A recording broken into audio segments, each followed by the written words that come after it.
देवर लाल घोड़ी का शौकीन था।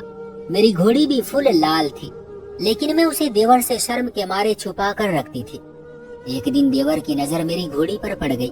मुझको मालूम ना हो सका। सुबह सोकर उठी तो देवर पूछने लगा, भाभी आपकी घोड़ी इतनी लाल कैसे? मेरे तो होश उड़ गए जब देवर मेरी घोड़ी पर मेरी शादी वाले दिन मेरे ससुराल वाले गाड़ी पर बारात नहीं लाए थे। उन्होंने बग्गी करवाई हुई थी, जो देखने में बहुत खूबसूरत लग रही थी। 4 घोड़ों की ये बग्गी इस कदर अच्छी लग रही थी कि मैं बेझिझक दुल्हन बनी हुई भी देखने में मोहित हो गई। लेकिन जैसे ही बारात सुनसान रास्ते से गुजरने लगी, मेरे सर में दर्द शुरू हो गया। पहले तो मैं बर्दाश्त करती रही, लेकिन जैसे ही थोड़ा और चले तो दर्द अपनी तीव्रता पकड़ता गया और मेरी आंखों से आंसू निकल आए। दर्द इस कदर ज्यादा हो गया, मैं जोर जोर से रोने लगी। सारी बारात एकदम परेशानी में आ गई। मेरे पति मेरे साथ बैठे परेशान हो रहे थे। वहीं बारात में एक बूढ़ी औरत मेरे पास आई और मुझे गौर से देखने लगी। फिर एक गहरी सांस लेकर मुंह में कुछ बड़बड़ाते हुए मेरे ऊपर फूंक मारी, जिससे एकदम मुझ पर बेहोशी सी छाने लगी। औरत मेरी तरफ मुस्कुराते हुए बोली, दुल्हन अब ठीक है, जल्दी से इस वीरान जंगल से चलो। यह आखिरी बात थी जो मैंने बेहोशी में जाते हुए सुनी थी। अगले दिन सुबह जब मैं उठी तो हैरान हो गई। मेरा दर्द तो बिल्कुल नहीं था, लेकिन मेरे सर के बाल नीचे से लाल हो रहे थे। रात के हादसे और सुबह होते ही इस सब से मैं परेशान हो चुकी थी, जिससे मेरी सास कमरे में आई और प्यार से पूछने लगी, बेटा क्या हुआ है? मैंने कुछ सोचे समझे बिना उन्हें सब बता दिया, लेकिन वो इस तरह हल्का सा मुस्कुराती हुई बोली, बेटा आपने शादी पर हेयर कलर करवाया था। वो ये कहते हुए वापस चली गई और मैं इस बात को लेकर और ज्यादा अपनी जिंदगी के खुशहाल दिन खराब नहीं करना चाहती थी, इसलिए सब अनदेखा कर दिया। थोड़ी देर बाद ही मेरा देवर अपने कुछ कजन्स के साथ कमरे में आया और खूब तंग किया, लेकिन मेरे देवर की नजर आसपास घूम रही थी, जैसे वो कुछ ढूंढ रहा हो। उसका व्यवहार अजीब सा था, पर मैं शर्म के मारे पूछ न सकी कि वो क्या ढूंढ रहा है। इसी तरह मेरी शादी को 2 महीने गुजर गए। इन 2 महीनों में बहुत सी ऐसी चीजें हुई जो मुझे हैरान कर देती थी, पर मेरे पति हर दफा मेरी बातों को हंसकर टाल देते हैं। ये मेरा वहम है। उन दिनों लगातार घर की हर चीज लाल हो रही थी। मेरा देवर जो छोटा होने की वजह से सबका लाडला था, उसकी हर बात मानी जाती थी। उसकी आदतें दिन ब दिन मुझे शक में डाल रही थी, लेकिन मैं शर्म के मारे ना ही कुछ पूछती और ना ही कभी कुछ कहती थी। एक दिन हमारे घर कोई नहीं था, मैं अकेली थी कि किचन की टोटी से अचानक लाल पानी आने लगा। मैं डर के मारे पीछे हट गई।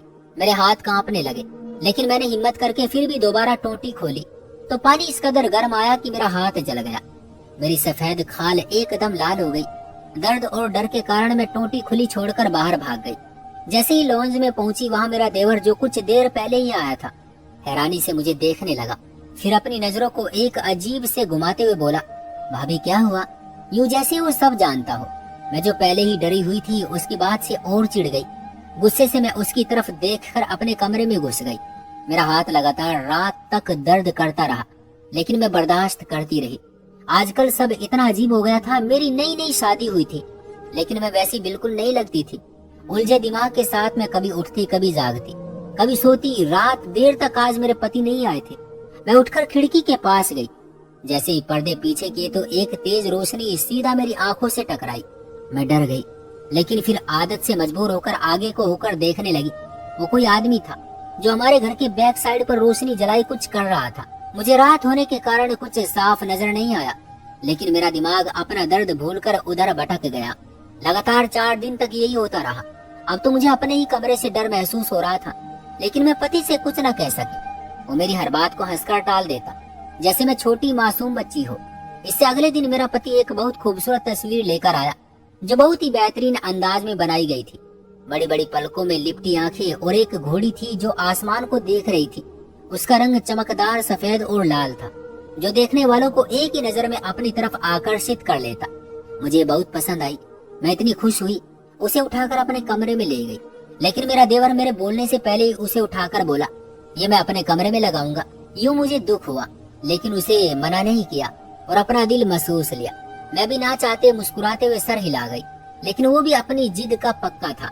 मेरे चेहरे को देखकर मुस्कुराकर बोला, भाभी परेशान ना हो, मुझे सुर्ख लाल चमकदार रंग बहुत पसंद है, इसलिए हर सुर्ख लाल रंग की चीजें मेरी होती हैं। वो कब्जा जमाते हुए बोला। मुझे इस वक्त उसकी बातों का बुरा नहीं लगा था, क्योंकि वो ऐसा ही था, अजीब सा, जिसने पूरे घर को सुर्ख लाल बना दिया था। उसकी हरकत बिल्कुल अजीब, किसी पुराने डरावने इंसान की तरह होती। मुझे कभी कभी उससे खौफ महसूस होता था। वो मेरी शादी के बाद कभी मेरे कमरे में नहीं आया, बल्कि ये मैं ही थी जिसने अपने कमरे को अपने देवर की मानसिकता से बचाकर रखा हुआ था। उसी दिन मुझे फिर सरदर्द होने लगा, वैसा दर्द जो मुझे शादी वाले दिन हुआ था। ये दर्द मुझे हमेशा जब कोई चमकती दमकती खूबसूरत सुर्ख लाल चीज दिखती तब होता था। दर्द इस कदर बढ़ गया था कि आज फिर उस औरत को फोन करके मेरी सास ने घर बुला लिया। जैसे ही वो आई एकदम लाइट चली गई। मैं एकदम डर गई, लेकिन मेरी सास हौसला देते हुए इस बात को टाल गई। औरत मेरे देवर को देखकर इतनी खुश दिली से मुस्कुराई और उसने चुपके से कुछ उसके हाथ में दिया, जिससे मेरे देवर की आंखें किसी अनदेखी चमक पर खिल उठी। मैं ये सब देख रही थी, लेकिन उस औरत ने मेरी आंखों में देखना चाहा, लेकिन मैंने अपनी नजरें फेर ली। मैंने उसकी तरफ आंख उठाकर भी नहीं देखा, जिस वजह से आज उसके कुछ बड़बड़ाने के बावजूद भी मैं बेहोशी की हालत में नहीं गई। वह हैरानी से मुझे देखने लगी, उसकी काजल भरी आंखों से जो मुझ पर जमी हुई थी। मुझे खौफ महसूस हो रहा था, जैसे वो मुझ पर ही अपनी नजरें गाड़े खड़ी हो। मुझे उन दिनों सबसे ही खौफ महसूस होने लगा था। अब मेरी सास भी मुझसे खफा रहने लगी। एक उन सब में मेरे पति थे जो मुझे समझ रहे थे, लेकिन उनके ऑफिस का काम इस कदर ज्यादा होता, वो मुझसे थोड़ी देर ही बात कर पाते। जिंदगी इसी तरह चल रही थी, खौफ में। लेकिन मैं उन सब से निकलना चाहती थी, क्योंकि अब मुझे अपने कमरे में भी जाते हुए डर लगने लगा था। उन्हीं दिनों में अपने मम्मी पापा से मिलने घर गई तो मेरा पसंदीदा जानवर जो हमारे फार्म हाउस की शान था, उसे देखते ही मैं अपना खौफ भूल गई। मैंने मम्मी से इजाजत ली, उसे साथ लेकर जाने लगी, लेकिन जैसे ही उसे मैंने छूना चाहा वो बिदक कर पीछे हो गया। मैं इस बात पर हैरान थी।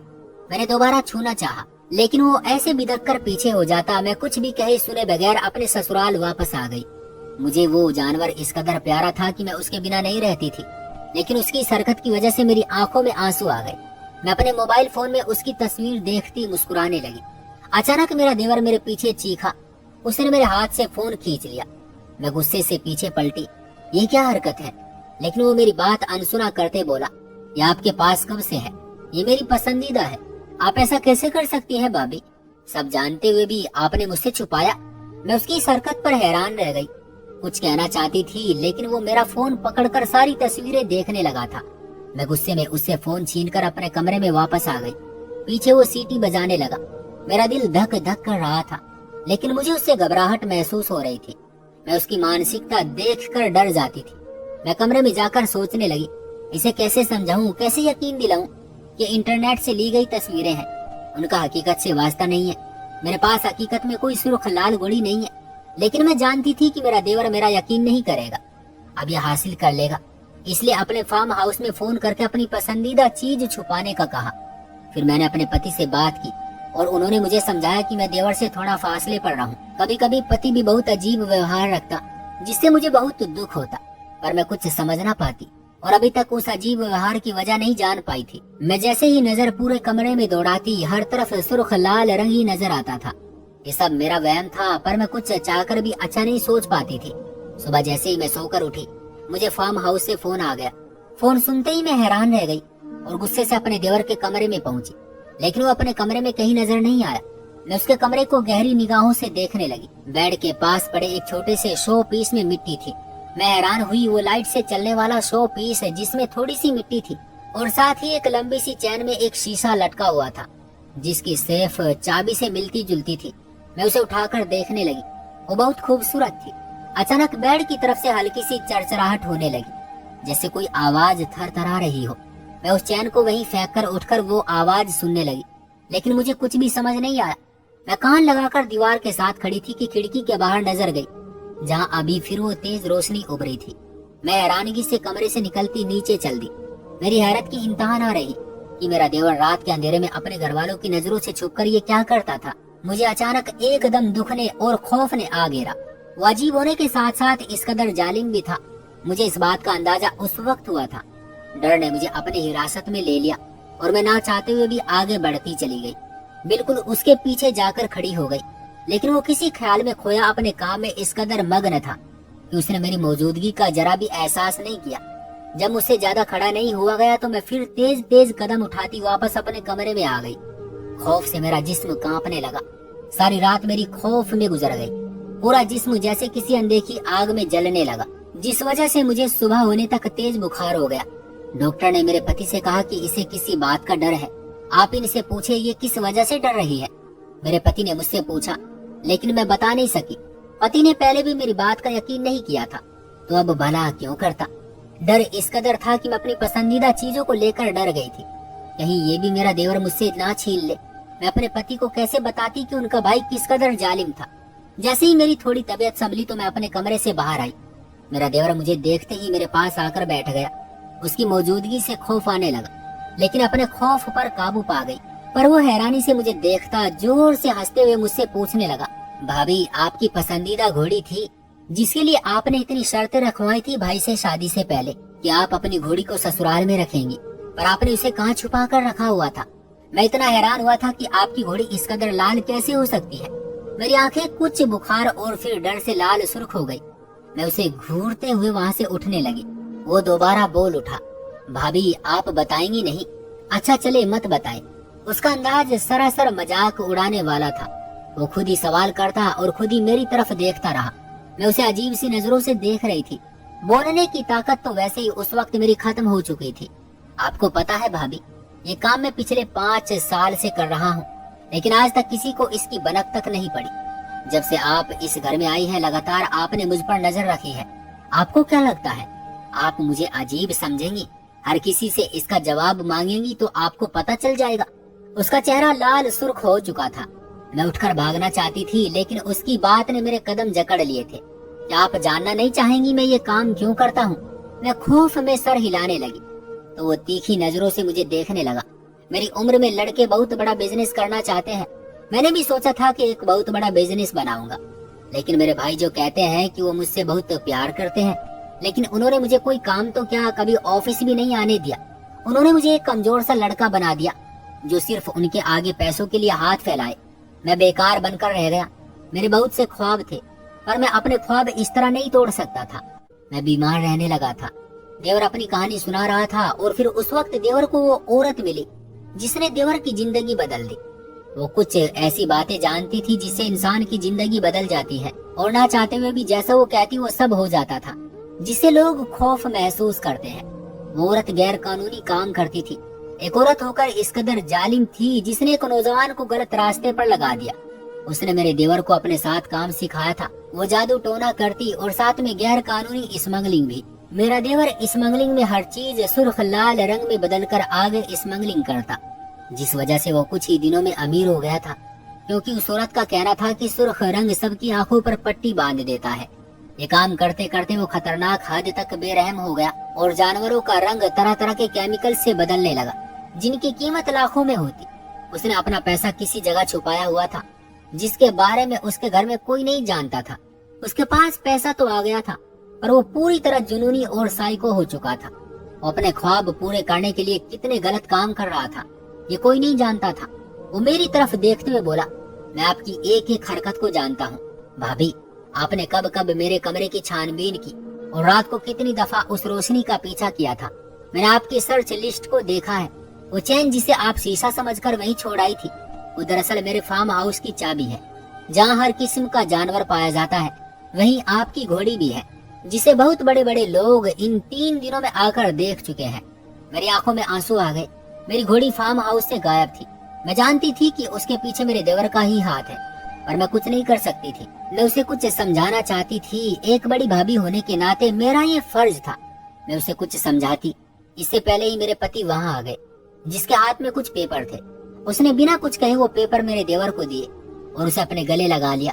ये तुम्हारी बिजनेस की पहली सीढ़ी के कागजात है।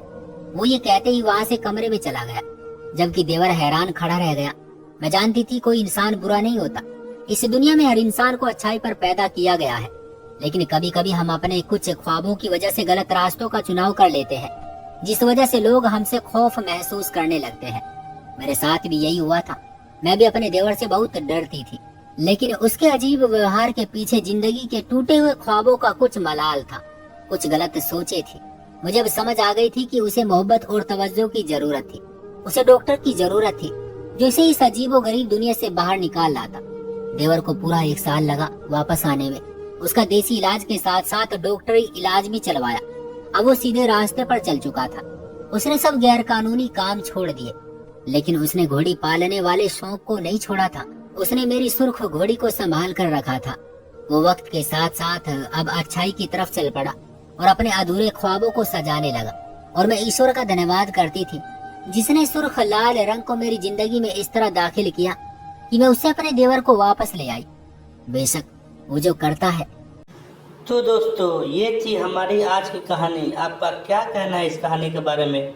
कमेंट करके हमें ज़रूर बताएं। वीडियो को लाइक कर दीजिए और चैनल को सब्सक्राइब करके घंटी को दबाकर ऑल पर सेट कर लीजिए ताकि आने वाले वीडियो आपको तुरंत मिले। मुझे दीजिए अगली वीडियो तक इजाज़त। तब तक के लिए धन्यवाद।